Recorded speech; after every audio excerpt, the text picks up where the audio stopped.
ఆయన సంఖ నాటి మొన్నటి వరకు ఆయన గేట్లు కాడ కాపలా కాసి ఆయన వచ్చే వరకు ఈ పోతుని మహేష్ అనే వ్యక్తి ఆయన వచ్చే వరకు గేట్లు కాడ కాపలాలు కాసి తనయుడు రాధాగారితో పాటు ప్రయాణం చేసి ఈ రోజున నోటుకు వచ్చినట్టు వాగుతున్నాడంటే జనసేనలో ఉంటే ఎవరికి తెలియదు కాబట్టి పాపం జనసేనలో పోటుగాడేమో అనుకుని అందరూ పిచ్చి వాగుతున్నాడు కాబట్టి ఇతను మీడియా హైలైట్ చేయబట్టి ఇవాళ ఎవరు పట్టించుకుంటారో వైసీపీలో కాబట్టి ఇలాంటి నాయకులు ఎవరైనా హైలైట్ చేస్తే వీడికి రామ్ గోపాల్ వర్మకి పెద్ద తేడా లేదు.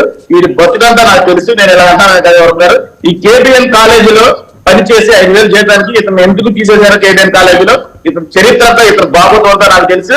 అదే కాకుండా గత ప్రభుత్వంలో జనసేన పార్టీని అడ్డుపెట్టుకుని పవన్ కళ్యాణ్ గారిని అడ్డుపెట్టుకుని అక్కడ దుర్గమ్మ గుడిలో చేసిన కాంట్రాక్టుల మీద ప్రెస్ మీట్లు పెట్టి ఆ దగ్గర డబ్బులు తీసుకున్నమాట వాస్తవం కాదా? నేను చెప్తా, ఒక నిజాయితీ గల వ్యక్తి అయితే పోతున్న మహేష్ అనే వ్యక్తి, నేను అమ్మవారి గుళ్ళోకి వస్తా, నువ్వు కూడా అమ్మవారి గుళ్ళోకి రా, నువ్వు అమ్మకి అప్పకి పుడితే మన ఇద్దరు ప్రమాణం చేద్దాం. నేను చెప్పినాయని ఈ వాస్తవాలా కాదా? నువ్వు రాధాబాబు గారితో తిరిగింది వాస్తవా కాదా? రాధాబాబు గారు గేట్ గారు కాపలా కాసింది వాస్తవా కాదా? ఆ రోజు రాధాబాబు మంచోడయ్యారా? ఇవాళ రాధాబాబు చెడ్డోడయ్యారా? ఇతను చెప్పే మాటలు ఎవరైనా నమ్ముతారా? ఇవన్నీ నమ్మశక్తివేనా? ఓటే వర్మ గారు, రాధాబాబు గారు పదవుల కోసం పాపులాడుతున్నారు అనే భాష, ఆ పదాన్ని వెనక్కి తీసుకోకపోతే పోతున్న మహేష్ అనే వ్యక్తి తీవ్ర పరిణామాలు ఎదుర్కోవాల్సి వస్తుంది. ఎందుకంటే పబ్లిక్ మీటింగ్ లోనే చంద్రబాబు నాయుడు గారు పవన్ కళ్యాణ్ గారు కూడా చెప్పడం జరిగింది, రాధాబాబు గారు ఏమీ ఆశించడం, రాధాబాబు ఏ పదవి అడగట్లేదని. ఈ పోతున్న మహేష్ అనే వ్యక్తికి ఎవరైనా చెప్పారా పలానా పదవి అడిగారు మన రాధాబాబు గారు, అందుకే పదవుల కోసం పదవుల చుట్టూ తిరుగుతున్నారని? ఏ రోజు నన్ను అపాయింట్మెంట్ కూడా ఈ రోజు వరకు చంద్రబాబు నాయుడు గారు కానీ, లోకేష్ గారు కానీ, పవన్ కళ్యాణ్ గారిని, రాధాబాబు గారు ఆయన లోకేష్ గారు వచ్చి కలవడం జరిగింది. అలాగే చంద్రబాబు నాయుడు గారు కూడా ఆయన పిలిపించుకుని మాట్లాడడం జరిగింది. కానీ ఈ ఇతనులాగా డబ్బుల కోసం పార్టీలు మారి డబ్బుల కోసం ప్రెస్ మీట్ పెట్టి కాంట్రాక్టులకి డబ్బులు తీసుకునే వ్యక్తిత్వం ఉన్న వ్యక్తులు ఎవరు లేరు విజయవాడలో ఎవరు బతికేంటో నాకు అంతా తెలుసు. ముఖ్యంగా అతను పోతున్న మహేష్ నేను ఫస్ట్ నుంచి వ్యతిరేకిస్తున్నా, జనసేన పార్టీలో ఉన్నప్పటి నుంచి కూడా. వీళ్ళందరికీ పవన్ కళ్యాణ్ గారు వెనకాల ఉన్నాడు కదా అనే ఉద్దేశంతో అతను హైలైట్ చేయడం జరిగింది. ఆ రోజు నమ్మశెట్టి వాసు వీళ్ళందరినీ నేను చెప్పడం జరిగింది జనసేన వాళ్ళకి, ఇతను చాలా పావును పెంచుతున్నారు, మీరు పావును పాలు పోసి పెంచితే ఎప్పుడు కానీ మిమ్మల్ని కాటేస్తుందని చెప్పా.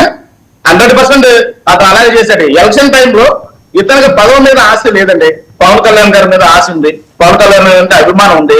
పార్టీ ఎందుకు మారాడు ఇతను పార్టీ ఎందుకు మారాడు? డబ్బుల కోసం పార్టీ మారాడు, ఎమ్మెల్సీ ఇస్తానన్న పార్టీ మారాడు. అది వాస్తవం కదా? ఇవన్నీ వాస్తవాలు. అలాగే రంగా గారి అబ్బాయిని ఒక కాపు కులం గురించి నువ్వు ఎందుకు మాట్లాడారు? అప్పి ఇతనికి ఎవరిచ్చారు? ఇతను ఎవరు అసలు? పోతున్న మహేష్ అనే వ్యక్తికి సంబంధం ఏంటి? రాగా నా కులంతో సంబంధం లేదు, నాకు అన్ని కులాల వాళ్ళు ఉంటారని. ఇవాళ ఎక్కువ మంది ఆయనతో తిరిగే వ్యక్తులు 2-3 పేర్లు చెప్తానండి. ఉదాహరణకి వరుణ్ గారు ఎప్పుడు 24 గంటలు వాళ్ళ పనులు మానుకుని కూడా కార్యక్రమాలు ఉన్న రోజున రాధా గారితో పాటు ఉండే చంటి గారు అని ఒక ఆయన ఉంటారు, బ్రాహ్మణ సామాజికం, సుబానీ గారు ఉంటారు, ఆయన ముస్లిం సామాజిక. ఉదాహరణ చెప్తున్నా, ఇలాంటి 100 మంది అన్ని సామాజిక వర్గాలకు చెందిన వ్యక్తులు అక్కడ రాధా గారి దగ్గర ఉన్నారు. ఈ వ్యక్తి వచ్చి కాపులను బీసీలో చేర్చడానికి పోరాటం చేయడం, పదవుల కోసం పోరాటం.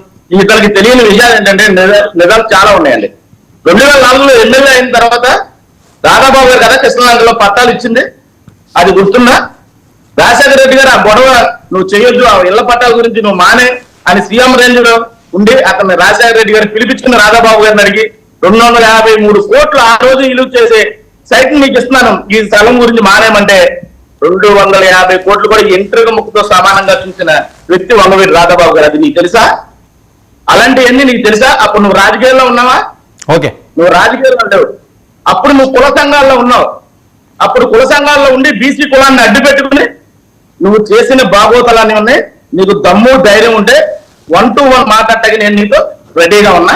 నువ్వు ఎలాగైనా చూసుకో. అంతేగాని మీడియా ఉంది కదా అని మీడియా ముందు వచ్చి నీకు ఇష్టం వచ్చినట్టు చవాకులు వాడితే వాళ్ళ రంగా గారి అభిమానులు నేను సహించలేదు ఇవాళ. ఎందుకంటే ఇవాళ రంగా గారి అభిమానులు కొంచెం తక్కువ మంది చూసారు వర్మ గారు. ఆయన మాట్లాడిన భాష అంతా ఇవాళంతా 6 విగ్రహాల ఆవిష్కరణలో రాధాబాబు గారు ఉన్నారు.